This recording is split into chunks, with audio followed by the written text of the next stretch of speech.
it is explicit. There's enemies to lovers tropes, forbidden love tropes. It is so good, but it is fucked up. Hey guys, and welcome back to my channel. I'm so excited for this video because this video kind of starts my book content. And if you follow me on Instagram especially, definitely TikTok, I talk about books often, but not as often as I should because I'm a huge reader, I'm a huge fantasy person, and I am a gigantic Sarah J. Maas fan. We're in the library right now and we have an entire shelf dedicated to Sarah J. Maas. Now you're saying, Sarah, that's not all the things. I have books that are out. I have some books by my nightstand. We have multiple copies of each series, and so really I need to put them all nicely. Maybe get like a really beautiful set for this. I'm not really sure, but we're huge Sarah J. Maas fans in this house, including my husband.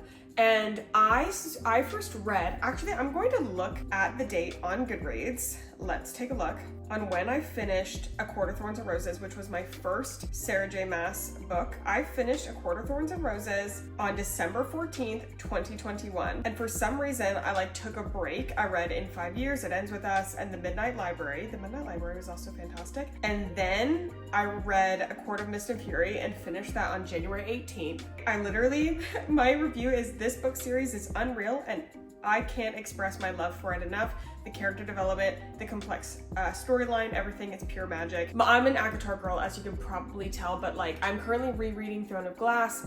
Crescent City is great. Crescent City is probably my least favorite of the 3 series, but that's not what we're here for. We're here because you've read Sarah J. Maas and you're trying to fill the Sarah J. Maas hole that is in your heart, and we've all tried to do it.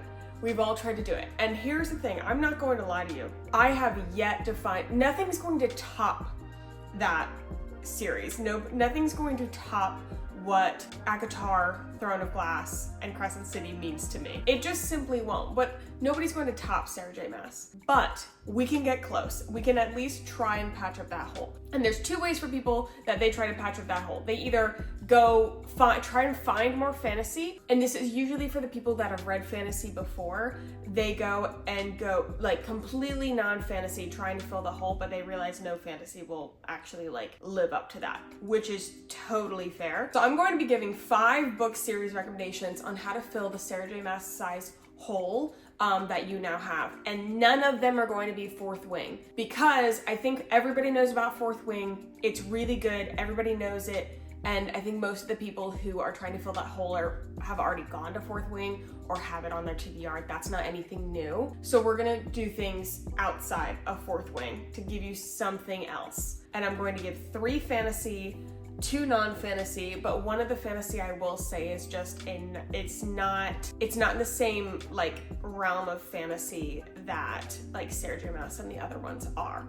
You'll see what I mean in a second. I'll give you a general synopsis of the book. I don't really, when I describe books, I don't describe you can go to each and read what it's about. I'm going to describe what are the key pieces of the book that I enjoyed, what are the things that made me recommend this book, how did this book make me feel, and we are going to have a fire 0 out of 5 fire scale for spiciness, because I think that's important. And I'm doing this in order of what I think is if you were oh, I'm going to read all of these, which, wow, amazing, but I want to read them in the order that you suggest. This is the order that I suggest reading them, purely from what I think is the most relevant to the least relevant, sort of, kind of. Anyway, you just finished Sarah J. Maas, hole in your heart, you're busted wide open, and you're what am I supposed to do? Kingdom of the Wicked. And you're gonna read the first book of Kingdom of the Wicked, and you're gonna be why did she send me here? And then you're gonna meet Wrath, and you're gonna be oh, I get it. Here's the thing, I did the second and third books of this more than I liked the first book. But the first book is you're kind of following along a mystery. Essentially, there is the female main character. There is a series of events I'm not going to give away. She summons one of the 7 princes of hell, Wrath. And so you meet the male main character. All of these, there's a big line of morally gray, except for maybe one, morally gray characters. A morally gray male, nearing morally a lot darker than that. For some of these, I love it, and that's what I was searching for. This is definitely morally gray. he's literally one of the 7 princes of hell, but it's also like a really nice dynamic storyline. You are uncovering like things going into the series about the female main character's like family history. There's mystery, but there's also like realm court sort of politics that makes it really interesting. I find it was a really good dynamic storyline, and you aren't just following the love trope, you're also trying to solve, I'm not going to give the problem away for the first book, but you're trying to essentially solve a mystery in the first book, which typically I don't love, but I think it carried me through the first book and kept it very interesting. And then the second and third is where I was already like invested in their love story and wanted to hear more about what was like coming out of that. But one of my favorite things about Kingdom of the Wicked is the standalone series that came off of it. So Kingdom of the Wicked is like 3 books of the series, but then they have standalone series that come off of that. So Kingdom of the Wicked, you're following Wrath, which is one of the princes of hell, but then she came out with, where is it? Oh my gosh, can you see it? I'm gonna get it. Throne of the Fallen, which is about envy. I loved Throne of the Fallen. I loved Throne of the Fallen actually, I think I did like it more than I liked Kingdom of the Wicked. And these are standalone, so you could totally start here. There's like innuendos to what happened in Kingdom of the Wicked, but if you need something like a one and done easy, this is a standalone like piece of that series. This is about envy, and then Throne of Secrets is about gluttony.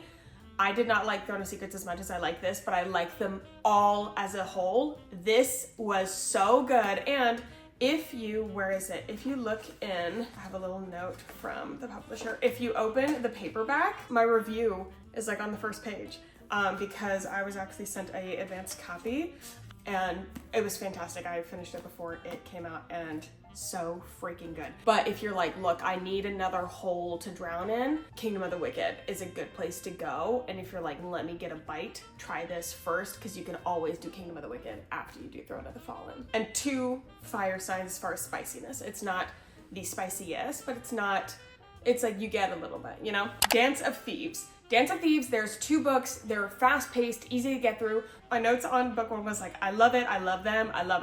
And then my note on the second book was, why is the second book always better than the first? Which, true. I gave the first book 4 stars, second book 5 stars. I really, really like this storyline. Kazi gives, like the main female character, gives sort of Selena vibes, kind of, in like the first couple books.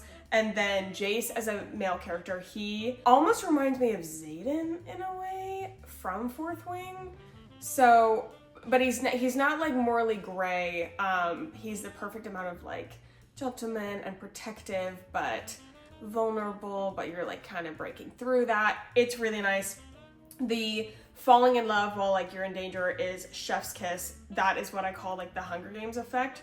I first like found my love for, I need a romance that they are potentially going to die for the sake of their love type of thing. That's where I got that. So it does have kind of like Hunger Games effect in that, like dying for each other, that kind of like danger romance thing. Love it. Very fast paced, easy to get through. It's 2 books. They were kind of a fast read, and yeah, it's just objectively good. It's objectively good. Spice level of Dance of Thieves is 2 out of 5. The Never King. The Never King, this is my fantasy that is like different from the others. This is purely for the horny bitches, okay? It is explicit. The Never King is explicit. It's fucked up, actually, like, to be very frank with you, and it is so good. And this is coming from a Peter Pan girl. It is a Peter Pan retelling, all right? Dirty Peter Pan retelling, okay? It's so good. And there is a storyline. I actually really enjoy the storyline, and I love the characters. I love what they did with the Lost Boys. I love what they did with Hook, what they did with Croc. Like, it is so good. I definitely have to reread this. My one thing is that we're left on a cliffhanger, and like based on my research, I don't know if we're getting the next book. Like, I don't know what happened. If anybody knows what happened, you can let me know, but I don't think we're getting the next book. I fundamentally need it, actually, based on that cliffhanger. It is so good, but it is fucked up. That spice level, 5 out of 5. And it definitely prioritizes spice over like a traditional storyline, but you still get, I think, interesting character developments and yeah, I love all the characters, and I just find this also comes from somebody who already has a fascination with like Neverland, The Lost Boys, Peter Pan. So if you're on that wavelength, you're in for one, okay? Those were like the fantasy series, okay? So if you're looking for another fantasy book to get into, those are great options. However, if you're like, no, I need something else, I need something not fantasy, but that I can still really get into, okay, Devil's Night. The Devil's Night series is super morally gray, okay? It will make you question your moral compass. They are standalone books, but it's in an interconnected series. So like you don't have to read them in order. I would recommend reading them in order, mainly because that was what I did and I really liked my experience, but you don't necessarily have to. You're following this like friend group of guys, but the female like main characters in this I think are strong on their own. Like they have really interesting storylines, but like the men are dark, powerful, overprotective. And I remember reading Devil's Night, like the first one. And the Devil's Night is called is the series. The actual Devil's Night books, like the first one. Devil's Night 1 is called Corrupt. I remember reading Corrupt and being like, how am I going to like this guy at the end of this? Like, how am I supposed to like this male character? He's just objectively bad. I read that before I read Never King. That was a slippery slope. Super intense chemistry, very, and really good suspense. Like the storyline itself is very suspenseful. So if you want to be like edge of your seat and also fired the fuck up. So good. That is five fires. Devil's Night is 5 fires. And then finally, last one. A lot of people have read this, but if you haven't, the Twisted series, it is so good. It gets 4 fires out of 5 just because like next to Devil's Night is definitely like not at that, and like next to Never King, it's definitely not at like a 5 level, it's at like a 4, but it is still really, really good. For the female characters, I really liked the female characters from each of these. They were very intelligent, they were very like dynamic characters within themselves, and then you are also get these male characters that are overprotective. It's very much like Devil's Night and Twisted series have the same streaks of like protective male character, hints of danger or outright danger. They are both just intense and hot as fuck. Devil's Night has a lot more suspense to it. Twisted series is again a standalone with interconnected stories, but not as much suspense as you're just kind of following along a storyline while there's enemies to lovers tropes, forbidden love tropes. It's everything that you could want in a little series wrapped up and given to you. And it's fantastic. I read, I think, almost all of these, if not all of them, on my Kindle. And I know, like, what we always do is we read on, like me and my husband, we read on our Kindles, and then things that, like, series that we especially love, we put in the collection. I know Never King I want in the collection. Kingdom of the Wicked, I want all of those in the collection. Actually, there's none of these I would not put in the collection. Except maybe Dance of Thieves. Only because Dance of Thieves is like, I see it more as a cutesy than like a cult. Like everybody's fawning over Wrath. Jace is not at that level with the other male main characters. So I don't really mind if he's on my shelf or not.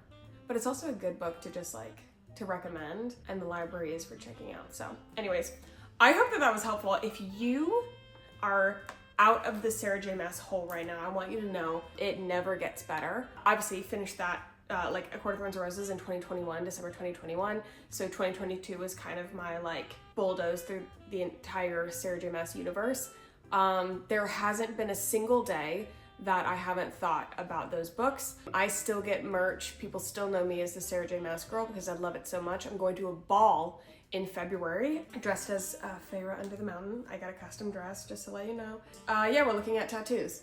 So unfortunately, it never gets better. You'll never get over it.